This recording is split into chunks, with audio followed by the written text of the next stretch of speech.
الحمدللہ وکفا وسلام علی عبادہ الذین اصطفیٰ اما بعد۔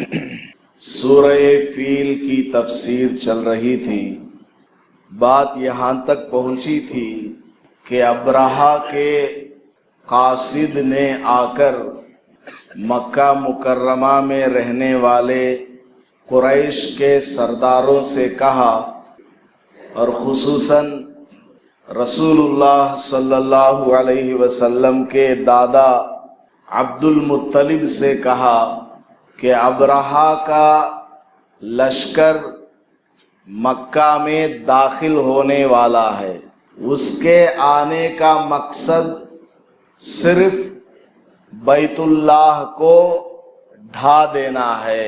نعوذ باللہ، تم سے اس کو کوئی دشمنی نہیں ہے، تم سے کوئی لڑائی وغیرہ نہیں کرنا۔ تو عبد المطلب نے اس کو جواب دیا کہ دیکھو، خانہ کعبہ کا اگر وہ ارادہ کر کے آ رہا ہے تو اس کو باخبر ہو جانا چاہیے کہ یہ بیت اللہ اللہ کا گھر ہے، اور حضرت ابراہیم علیہ السلام نے اس کی تعمیر فرمائی ہے۔ وہ خود اپنے گھر کی حفاظت کو بہتر جانتا ہے، ہمیں ابرہہ سے لڑنا نہیں ہے، نہ ہمارے اندر اتنی طاقت ہے۔ میں تو ابرہہ سے اپنے 200 اونٹ مانگنے کے لیے سامنے آؤں گا اور بیت اللہ کے بارے میں کچھ نہیں بولوں گا۔ بیت اللہ کا ارادہ کر کے وہ آ رہا ہے تو گویا اللہ سے جنگ کرنے کے لیے وہ آ رہا ہے، اس کو باخبر ہو جانا چاہیے کہ اللہ تعالیٰ اس کے ساتھ کیا معاملہ کرے، بس اللہ ہی بہتر جانے۔ تو اس قاصد نے بتایا عبد المطلب سے کہ یہ ساری باتیں آپ خود ڈائریکٹ چل کر ابرہہ سے بتائیں، میں آپ کو لے چلتا ہوں۔ تو عبد المطلب اس کے ساتھ چلے گئے، مکہ مکرمہ سے باہر جہاں پر اس کا پڑاؤ تھا وہاں پر پہنچے۔ دور سے ہی ابرہہ نے دیکھا کہ بڑے حسین و جمیل اور جسمانی اعتبار سے بڑے ہی خوش نما آدمی آ رہے ہیں، ایسا لگتا ہے جیسے کہ کوئی شریف آدمی ہے۔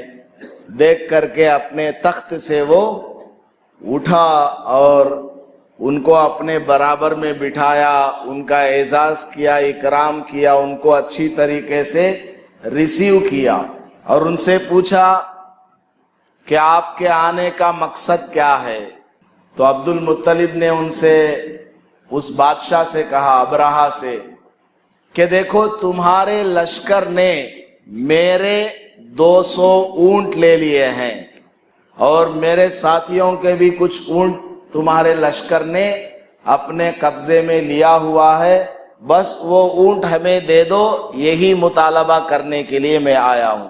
تو جیسے ہی ابرہہ نے یہ بات سنی تو بڑا متعجب ہو گیا اور کہنے لگا کہ عبد المطلب، میں تو آپ کو بڑا شریف آدمی سمجھ رہا تھا، آپ کو دیکھ کر بڑا دیندار نیک شخصیت سمجھ رہا تھا، لیکن آپ تو دنیا دار آدمی ہیں۔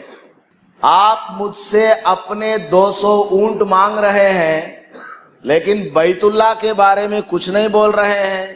بیت اللہ تمہارا دین ہے، تمہاری دین کی بنیاد ہے، اس کی طرف تم لوگ منہ کر کے نماز پڑھتے ہو۔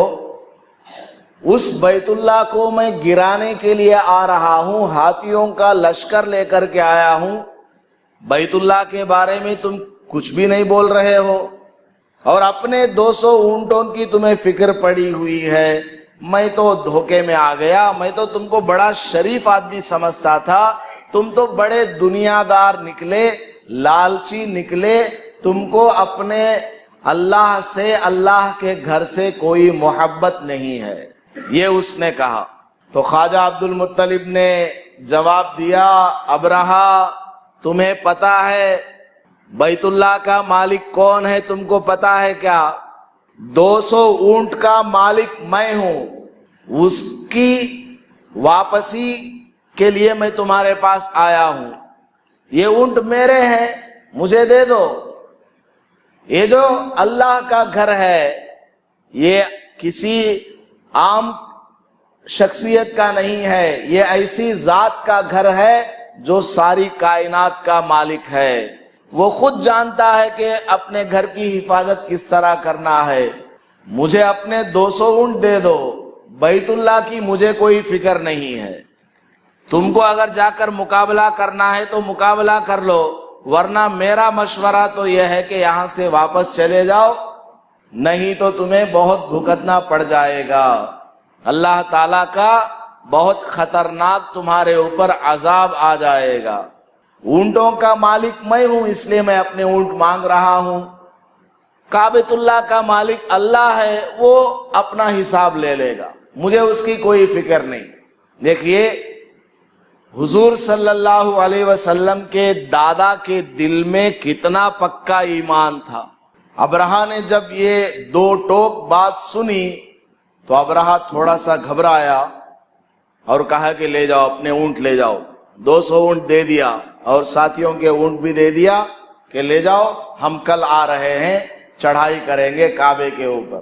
بہرحال عبد المطلب آ گئے، 200 اونٹوں کو لے کر کے مکہ مکرمہ آئے اور سارے لوگوں کو جمع کیا، اور خانہ کعبہ کا جو دروازہ ہے اس کا جو گول حلقہ ہے جس کو پکڑ کر دروازہ کھولتے ہیں بند کرتے ہیں، اس کو پکڑ کر کے بڑے ہی الہا و زاری کے ساتھ اللہ سے دعا مانگی، اے اللہ تیرے پاک گھر کو ڈھانے کے لیے ایک دشمن آ رہا ہے، اس کے ارادے ناپاک ہیں، اے اللہ میرے اندر اور میری قوم کے اندر تیرے گھر کی حفاظت اور اس کے مقابلے کی طاقت نہیں ہے، بہت بڑا اس کا لشکر ہے، ہاتھیوں کو لے کر کے آ رہا ہے، اے اللہ تیرے گھر کی تو ہی حفاظت فرما۔ یہ دعا کی اور اپنے تمام مکہ کے رہنے والوں سے کہا چلو یہاں سے خالی کرو مکہ۔ ان کے دل میں کتنا پکا یقین تھا کہ ہم نے جو دعا مانگی وہ قبول ہو کر کے رہے گی، خالی کرو مکہ، کچھ ہونے والا یہاں گڑبڑ۔ سارے لوگ نکل گئے اور مکہ کے اطراف میں جو بلند ٹیلے تھے، پہاڑ وغیرہ تھے، اس میں جا کر کے بیٹھ گئے کہ منظر دیکھیں گے کیا ہونے والا ہے صبح کو۔ چنانچہ صبح ہوئی، یہ ابرہہ اپنے ہاتھی اور اپنے لشکر کو لے کر مکہ مکرمہ میں داخل ہوا اور خانہ کعبہ کے قریب پہنچا۔ ابھی تھوڑا فاصلہ ہے خانہ کعبہ، داخل ہوا۔ اس کا پلان کیا تھا؟ خانہ کعبہ کو زنجیروں سے باندھا جائے گا اور جتنے اس کے پاس ہاتھی ہیں ان ہاتھیوں کے ذریعے سارے زنجیروں کو ایک ساتھ کھینچا جائے گا تاکہ ایک دم بیت اللہ اکھڑ کر کے نکل کر کے آ جائے۔ وہ اپنا طاقت دکھانا چاہتا تھا، چنانچہ اس نے ایسا پلان بنانے کا ارادہ کیا اور آگے بڑھا تو سامنے جو رہبر تھے، ایک تو طائف والوں نے بھیجا تھا، ابو رغال اس کا نام تھا، اور طائف سے پہلے قبیلہ خثعم کے ایک آدمی کو ابرہہ نے گرفتار کیا تھا، نفیل ابن حبیب ان کا نام تھا، وہ بھی رہبر تھے۔ انہوں نے جا کر کے ابرہہ جس ہاتھی پر بیٹھا تھا جس کا نام محمود تھا، اس کا کان پکڑ کر کے کہا، اے ہاتھی تجھے معلوم ہے تو کہاں پر کھڑا ہے؟ یہ بلد امین ہے، محفوظ شہر ہے، یہ بیت اللہ کا شہر ہے، یہاں پر سے واپس لوٹ جا ورنہ تو بھی اس عذاب میں گرفتار ہو جائے گا۔ نفیل بن حبیب نے ہاتھی کا کان پکڑ کر کے یہ بات کہی اور چھوڑ دیا۔ جیسے ہی ہاتھی نے اس بات کو سنا وہ ہاتھی زمین پر بیٹھ گیا، آگے بڑھتا ہی نہیں ہے۔ جتنے ہاتھی چلانے والے تھے ہاتھی باندھ اس کو مار رہے ہیں، پیٹ رہے ہیں، لوہے کی زنجیریں ڈال کر کے ناک میں گلے میں کھینچ رہے ہیں، وہ آگے بڑھنے کو تیار ہی نہیں۔ بعد میں کیا کیا انہوں نے؟ ہاتھی کو ملک شام کی طرف ہنکایا، چل ادھر چل، تو ہاتھی فوراً کھڑا ہو گیا، ملک شام کی طرف جاتا ہے۔ پھر مکے کی طرف گھمایا، پھر بیٹھ جاتا ہے وہ۔ پھر ہاتھی کو اٹھاتے ہیں، یمن کی طرف منہ کرتے ہیں تو چلنے لگتا ہے، مکے کی طرف کو بڑھاتے ہیں تو پھر بیٹھ جاتا ہے، مشرق کی طرف کو چلاتے ہیں تو چلنے لگتا ہے، مکے کی طرف کو چلاتے ہیں تو پھر بیٹھ جاتا ہے۔ اس طرح وہ عاجز آ گئے، ہاتھی آگے ہی نہیں بڑھا۔ یہ سارا منظر چل ہی رہا تھا، اتنے میں کیا ہوا؟ دریا سے پرندوں کا ایک بہت بڑا لشکر آیا، پرندے، چھوٹے چھوٹے پرندے۔ روایات میں لکھا ہے کبوتر سے چھوٹا اور چڑیے سے بڑا ایسا پرندہ تھا، اور ایسا وہ پرندہ تھا جس کو کسی نے ملک عرب میں دیکھا نہیں تھا۔ سمندر سے پرندوں کا بہت بڑا لشکر ہوا میں اڑتے ہوئے آیا، اس کی چونچ میں ایک پتھر مسور کی دال کے برابر یا چنے کے برابر اس کے چونچ میں، اور دونوں پنجوں میں ایک ایک پتھر، یعنی کل ملا کر ایک ایک پرندے کے پاس 3 گولیاں ہیں۔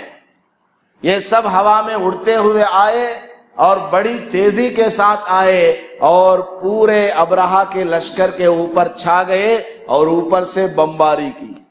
وہ گولیاں، وہ چنے کے دال کے برابر کے پتھر، مسور کے دال کے برابر کے پتھر، وہ آسمان سے اتنے زور سے دشمنوں کے اوپر گرے۔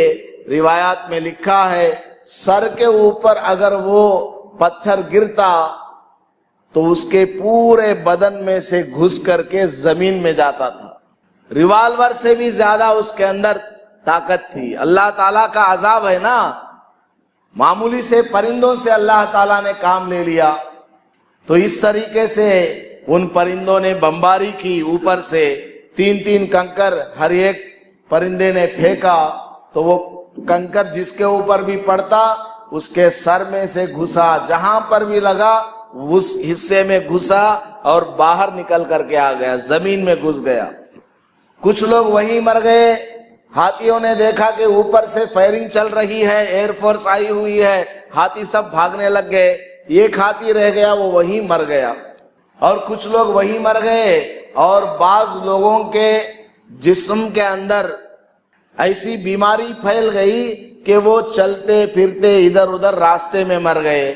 اور یہ جو ابرہہ نامی بادشاہ تھا، اس کو بھی وہ گولی لگی اور اس کے جسم کے اندر ایسا زہر سرایت کر گیا کہ اس آدمی کا جسم گلنے لگا۔